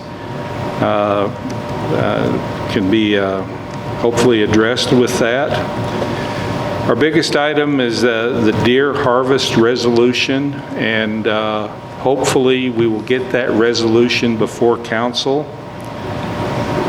Basically, some of the high points is any deer will be able to be taken. The season will be the archery season for the state of South Dakota, which will run September 1st to January 1st. We are proposing that 75 deer can be harvested within the city limits of Hot Springs. Proficiency testing will be required. Our allowable areas will be the school park area, Southern Hills Golf Course, the city brush pile area, and all of these areas only if unoccupied by all other personnel. Permits will be a 1-week permit to take the deer. There will be a $20 raffle fee, and that will be in addition to a valid South Dakota archery deer tag, and we will allow no field dressing on site. We've got some other things to hammer out within the resolution, but we'll get that identified in the resolution and get that out. We'll also have to modify the parks ordinance to allow archery within School Park and Southern Hills Golf Course and the brush pile. Under new business, we had discreetly listed new challenges in public access areas. We've been hearing multiple calls about tent camping in the parks and other areas in town. After talking with Chief Norton, all of those calls were from the same two individuals. Chief Norton had offered to take those individuals to Rapid City to the shelter, and I think those folks have moved on to that shelter. So I was concerned that we had a growing problem that somehow needed to be addressed, but it was two specific individuals. We had a learning moment on levies, and we adjourned at 3:25 p.m. and our next meeting will be Thursday, July 6th, 2 p.m. here at the Mueller Center. Any questions for Bill? I have one. On the harvesting the deer. Yes, that can be turned over to Public Works. Well, no, I have no problem with that. We have to alter our ordinances because there's no shooting BB guns or nothing in the city of Hot Springs. Right. If we alter that, is it gonna go back to where it's not legal again? Or are we gonna leave it to where it's open year-round that you can shoot archery in town? No, it'll be, we'll have to word it specifically that Special circumstances. special circumstances, the exception is if you have a deer, an archery deer tag issued by the city for a, it'll be for a specific time. It'll be very specific that you just can't. And why are we only taking a quarter of the deer in town?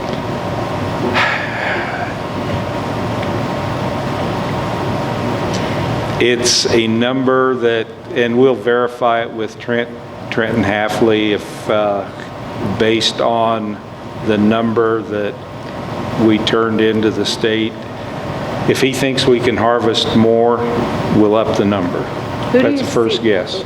Number 3, are we gonna have an age limit on the deer? Because there's a lot of little deer in town that shouldn't be shot. We'll get Trenton's, They should be caught by Game Fish and Park and hauled out in the country. we'll get Trenton's coaching on which deer. Who do you see issuing the permits and enforcing the requirements? And also, who do you see supervising and authorizing the competency? Either Mary or Barb, we think, will be. Sorry, you walked into that one, Misty. Chief Norton. We figured we'd set up down at the near the brush pile where they can shoot into the bank, and he can verify. And once they've proven they can put 3 out of 4 arrows into a 9-inch paper plate at, I think he said 30 yards. How do we get the deer in the center of town out to those outlying areas to be called? Well, we need you to come out here for a little. How do you herd deer? This year, we're having to utilize strictly the normal archery season. We were too late. The state can't give us a specific City of Hot Springs designated hunt. We have to they're allowing us to write a resolution to hunt in town utilizing the normal archery season. Next year, hopefully we can have a additional archery tags for a special hunt, but this year we'll utilize the normal archery season. And why aren't we doing like we did in the past? This is what they've told us we can do.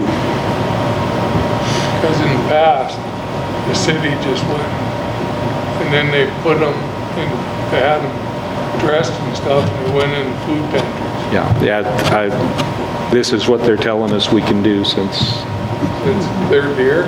Yeah. I should charge me for all the flowers I redo every year. Any other questions for Bill? Non-deer related questions, please. Thank you, Bill. Public Works, Craig. I did not keep nothing on it. We're talking about the negligent letters around town. And can we talk about that? Okay, we'll skip that one. Removal of trees along the flood canal. The city, Billy and those guys don't want to do that down in the river because I guess it's terribly full of poison ivy and stuff. Which we know because a few years ago when we had volunteers down there, every one of them caught poison ivy real bad. And Billy said he won't let his guys go down there, him, and I don't blame him a bit. So we're talking about the city doing the stuff up on the bank. And then next winter, getting a company or something to take those out of the river. We're gonna farm it out for somebody else. Contract it out. Which is gonna be a problem because that's all marsh down there. There ain't hardly any dry stuff. So they're gonna have to get them out of the ground and carry them to the other end. There's no driving down there because there ain't nothing I know of that will drive down there and get back out. And that's the only new stuff that we had there. Street maintenance, Billy was there and we talked about like the flood wall railing, and Tracy's supposed to be looking into something that looks historical. And, but we're gonna go from there. He's supposed to be coming back to us to see what we can find. It'll be above the rock wall that's there now, and it's like 400 and some feet long. So it's gonna be a lot. The report, I should say who was there at the meeting. There was myself and Dave Burris. Melissa, was you there? Deborah? No. Oh, Jeff, no, you wasn't there at the last meeting. Yes, I was. There's a meeting that you and Bob was both gone. Was that the one before that? No, I don't know, I'm confused. Never Okay. mind. Jeff was there, and somebody else, but I don't remember who it was. I don't know. I apologize for that.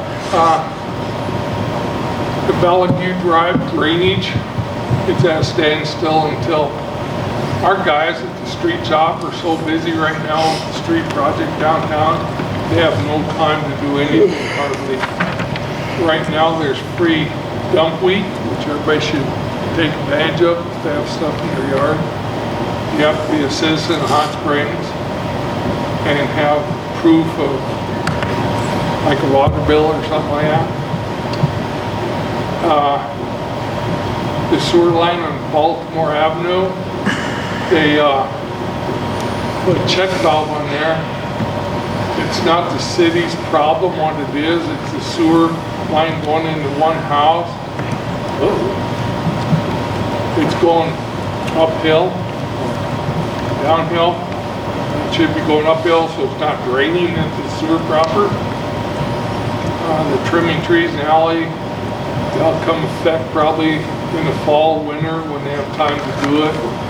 Boardwalk, there's been let out for asphalt to be put up there, a bid. They talked to asphalt company. Did they get, Yeah, we let the bid out, or the contract out this morning for the 87,000 for the on top. So we did have two bidders at the end. Simon's came up considerably higher. okay. So I'll get done, the concrete's done, the man did a fantastic job that did the concrete. Intersection at Baltimore downtown, he'll get taken care of when the road construction gets to that point. Summit Road wall, there's signs up. We don't, right now the city don't have a means of doing that or funds of doing that. The 3 ADA ramps, we need to find somebody that will do the concrete work, and our street supervisors checking into the same person that did the concrete work. No, I'm sorry. The irrigation, they got all the materials for Centennial Park irrigation. I don't know when that's going to take place, hopefully sooner than later before it gets going. Flagpole, we're waiting for the flagpole to get painted and everything like that. Road project update, Tracy gave us an update. Wastewater treatment plant, most everything that was there has been done. The fire hydrant pressure in Edwood Terrace, that water line's getting put in July, I was told. Code enforcement, we're still going on that. The nuisance properties, the letters are out. Some people's abiding by the letters, some aren't. So it's an ongoing thing. Hail damage, some of the roofs are getting, I know, oop, come on. That don't work, does it? Touch screen. I have one of these, though, I know that. The library is getting worked on right now. I believe that's the only one getting worked on yet. And the wayfinding signs, you're still meeting with discussions with the mayor, from what I understand. And with ISG, the contractor that we hired to work that. Okay. That's about it, I believe. Any questions for Craig? Next meeting, June 13th, 1 Okay. PM at the Mueller Center? Not on here, so I don't know. I think so, that's your scheduled, next meeting. It's a Tuesday at 1 o'clock. Here, Mueller Center. Thank you, Craig. Southern Hills Golf Course, Jeff?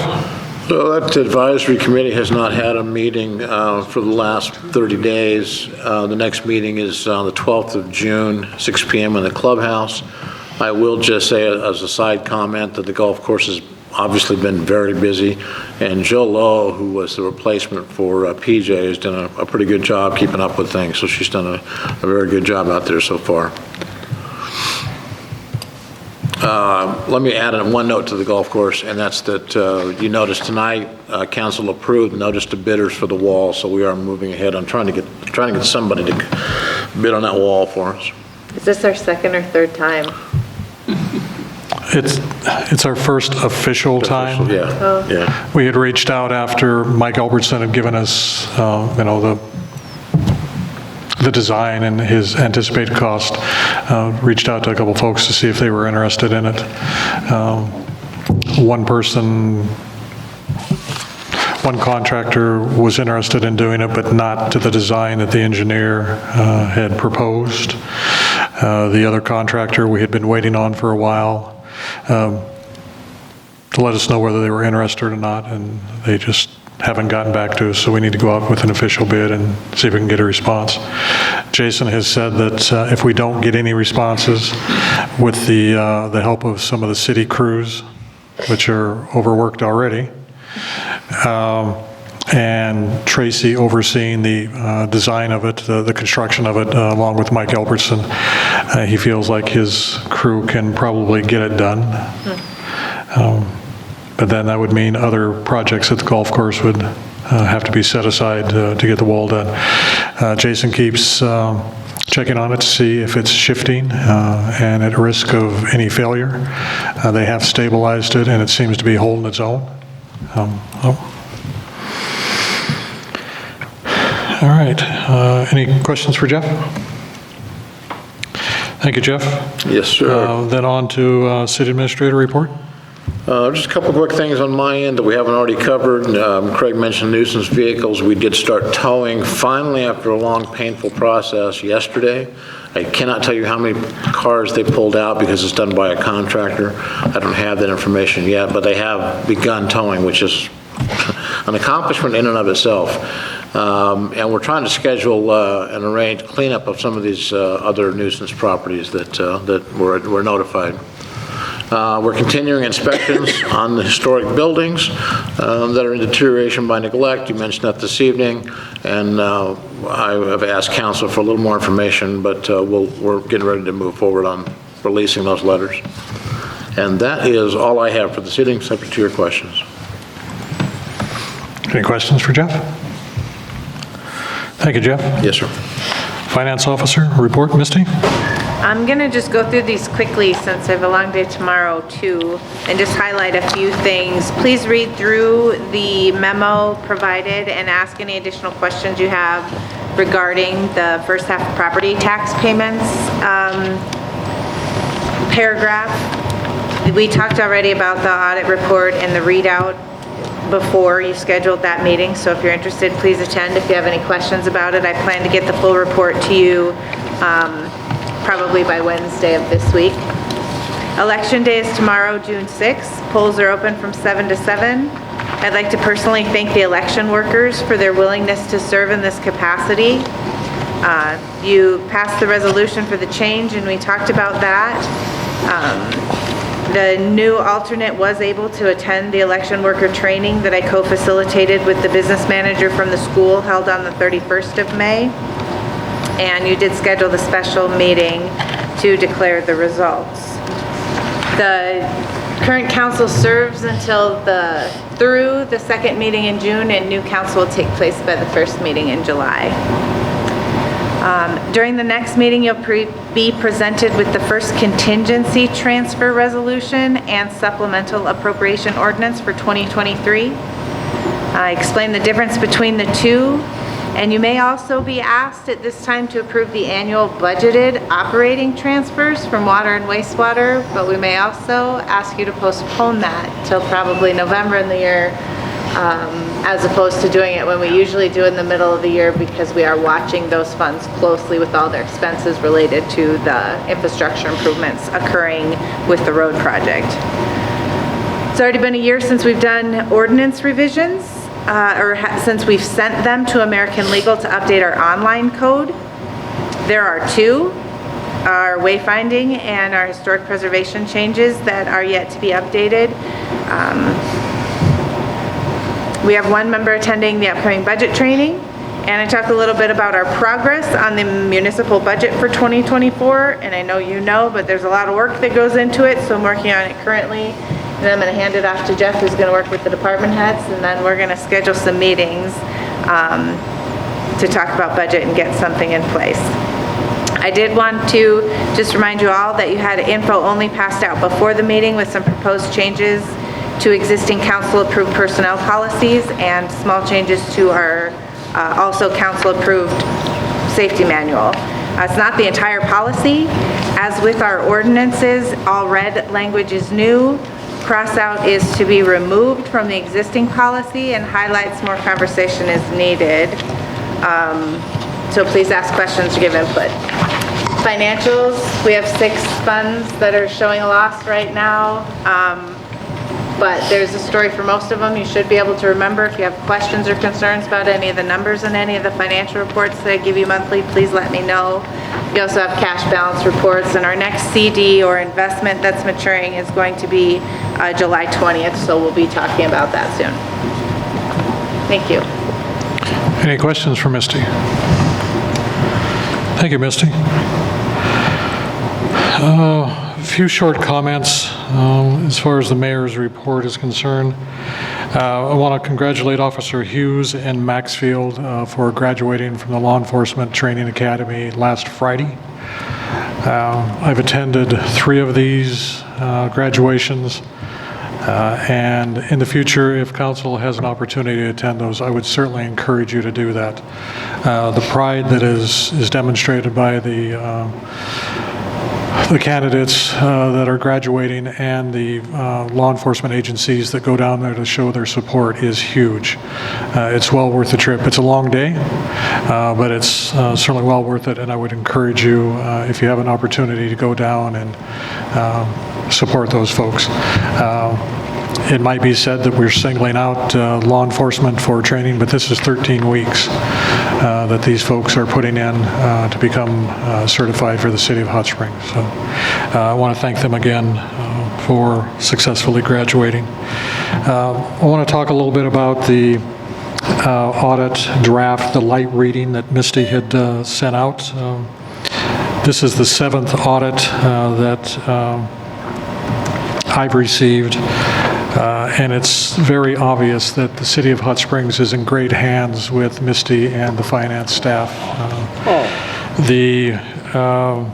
My recollection is we've only ever had 2 findings, and neither of them are significant in that we have serious problems or even a problem when it comes to finances.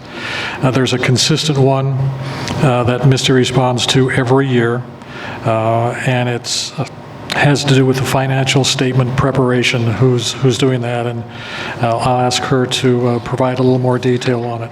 But the status is that it is more cost-effective for the city to hire Kettle Thorstensen, a public accounting firm, to prepare the full disclosure financial statements as part of the annual audit process. The city has designated a member of management to receive the draft financial statements, to review the draft financial statements and accompanying notes to the financial statements. This is about process. It's not about missing anything financially or putting us at risk. This is just how we've chosen to do it. So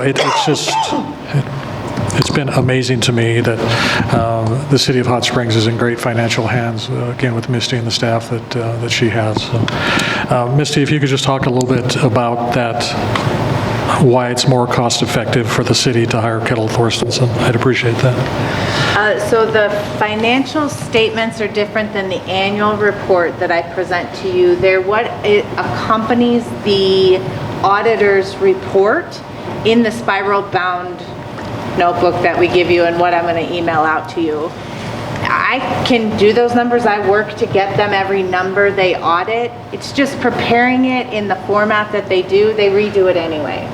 So they don't even recommend that we waste the time to try to prepare those financial statements, and every other city that they work with does the same, because they're just going to change it to their format to put it in their reports and submit it to you anyway. So I do review in depth the report. We go back and forth and make some corrections almost every year, so I do have complete understanding of all the numbers that are presented, and we don't make any entries that they recommend without knowing exactly why things occurred. And this year, in our list of adjusting journal entries, we had 3. I brought 1 to their attention. The second one was a mistake they made from the year before, and the third is something we're not doing anyway. So it just doesn't make sense to try to prepare something to give to them that they're going to turn into their format anyway, but all of the numbers are our numbers to begin with. So I hope that explains it. If you're used to looking at it, it's a great big booklet. So once they put it all together in their format, it just doesn't make sense for me to spend the time to do that too. So again, thank you for a job well done. Thank you. The other thing I want to address is an article or a news report that was on, I believe it was KOTA TV. Jeff had brought it to my attention. May 24th, it was by Kayla Henderson. And the headline is, "Road Construction Leads to Financial Destruction for Downtown Businesses." Talking about Hot Springs. The original article had referenced that the City of Hot Springs had been given $1 million grant for the City of Hot Springs Road Reconstruction Project. The following day would have been May 25th. I called Kayla and talked with her personally to let her know that her facts were wrong. I asked her where she had gotten them, and she said that the individuals that she had interviewed for the news article had shared that the City of Hot Springs was given $1 million grant for our road reconstruction. I asked her to correct the information that was wrong. The road reconstruction is not the City of Hot Springs project. It's the South Dakota Department of Transportation's project. We were not given a grant. Often when people hear about grants, they think it's free money or it's matching money. The City of Hot Springs was not given a grant of $1 million for the road reconstruction. What I had told her was that the City of Hot Springs had gotten a loan from the Department of Transportation to help complete our suspended sidewalk, our lights, our antique lights through downtown, and a couple other things associated with that. But that was a loan of $1.9 million that we had gotten from DOT. And again, stress that it is not the City of Hot Springs road reconstruction project. She said she would correct the article. So her correction turned out to be the City of Hot Springs borrowed $1.9 million from the Department of Transportation to redo the main roads and downtown, which has been ongoing for a year, and businesses are suffering due to a lack of address or access. So I just wanted to make it public that they can't seem to get it right. I hope that the general public knows that we did not get a grant. We've talked about this ever since when Mayor Cotty was still in office and this whole thing started. So the information is out there. It's unfortunate, in my opinion, that social media is contributing, as it often does, to bad information, and seldom are they willing to correct the information when it's wrong. So I wanted to take the opportunity to do that.